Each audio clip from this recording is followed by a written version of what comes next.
Hello, everybody. Welcome back to another 2024 election prediction. This time we have Vice President Kamala Harris up against former President Donald Trump. So Harris is just a weaker candidate than Joe Biden. The polls clearly show that. I mean, I'll just show you the polls in a second as I'm just filling these safe red states and the safe blue states right here. But traditionally, or usually, Harris underperforms Biden by about 3 points or so in these polls. Sometimes in the favorability polls, it's pretty similar to that margin as well. But let's just get into this. Okay, I think I set up all the safe red states and safe blue states. Forgot Hawaii. How could I forget about that one? Okay, so we look at nationwide polling, and we'll scroll down to Kamala Harris v. Trump. So if we take the average of RCP and Race the White House, she is behind Trump by 5.7%. Trump's at 49.2% of the popular vote. Real Clear Politics is even worse. That's 51%. But Race to the White House, I kind of like this website. Just kind of averages it out a bit better. But we take a look at Biden versus Trump, and it's pretty much a different story. Trump's only up by 2 points. He's only at 45% of the vote, so definitely Harris would underperform Joe Biden here just because of that reasoning that Trump has a higher percentage of the popular vote than she does.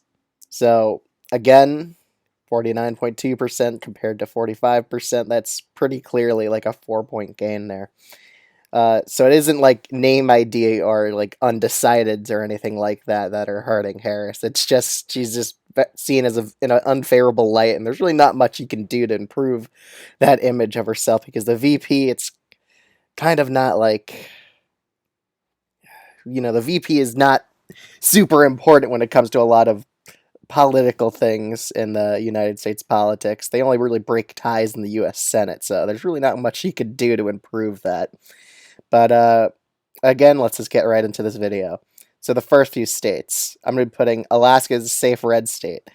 Just due to ranked choice voting, I still think Harris doesn't even bring it down below 10, just because I don't think she would have a really good rural appeal. She would probably do worse with Biden among white voters, especially in Alaska, which is just a very white state now. In Iowa and Ohio, these were also just be safe red states, nor do I think she's going to actually campaign there either.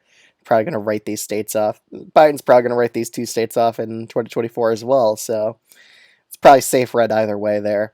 In Nebraska second, I still think she'll be able to win it. It's a very trending left district, so I think she'll be able to carry it against Donald Trump, who isn't seen as super favorable in this suburban district.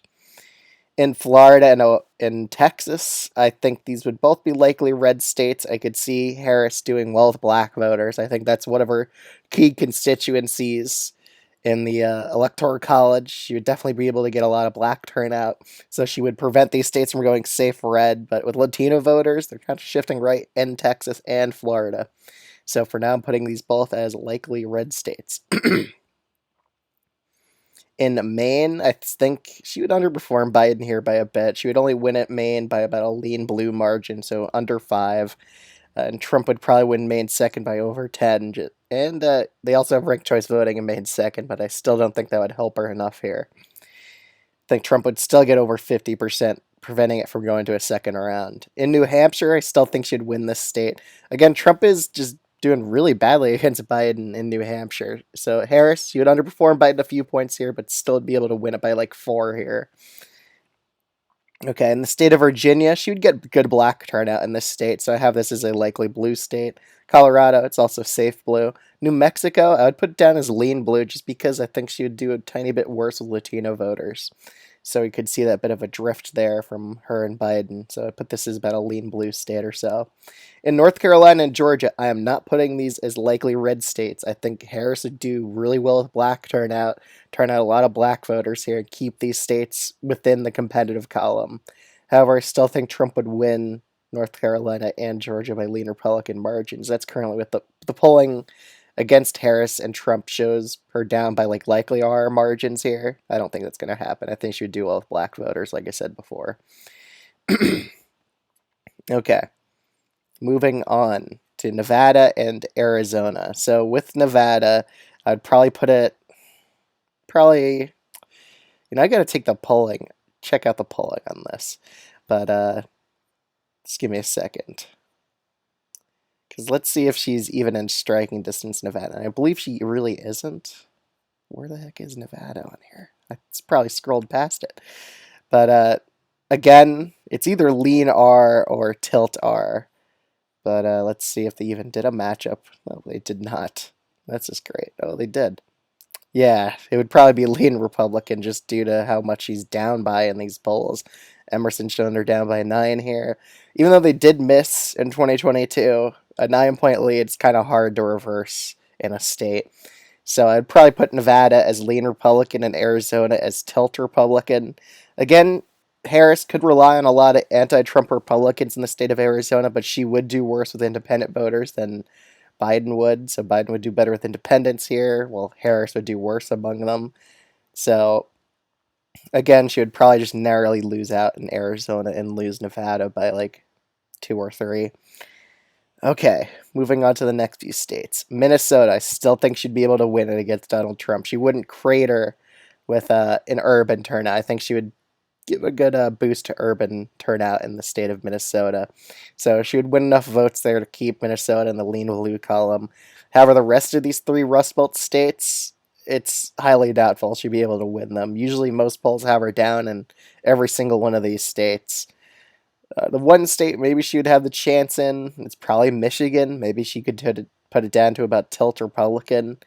But then again, we could take a look at statewide polling here.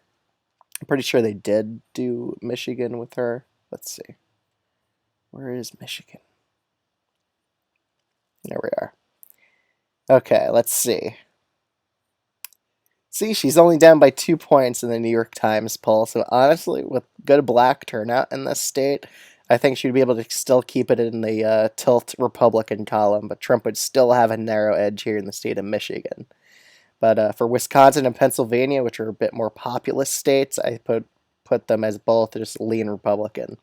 So Trump pretty much almost has the same map as 2016, except he flips Nevada in this map. Other than that, Trump has a pretty decent lead against Kamala Harris in a potential matchup. He has a majority electoral college votes with just the lean Republican states, so he doesn't even need to win Michigan or Arizona to win. He just needs to hold on to PA and Wisconsin, and he wins the election against Kamala Harris. But yeah, this result doesn't really shock me. Again, if Democrats wanted to replace Biden, I don't think it would be a good idea to replace him with Harris. I think it would probably be a better idea to get another Democratic governor, not Newsom. I think that's too much of a close call.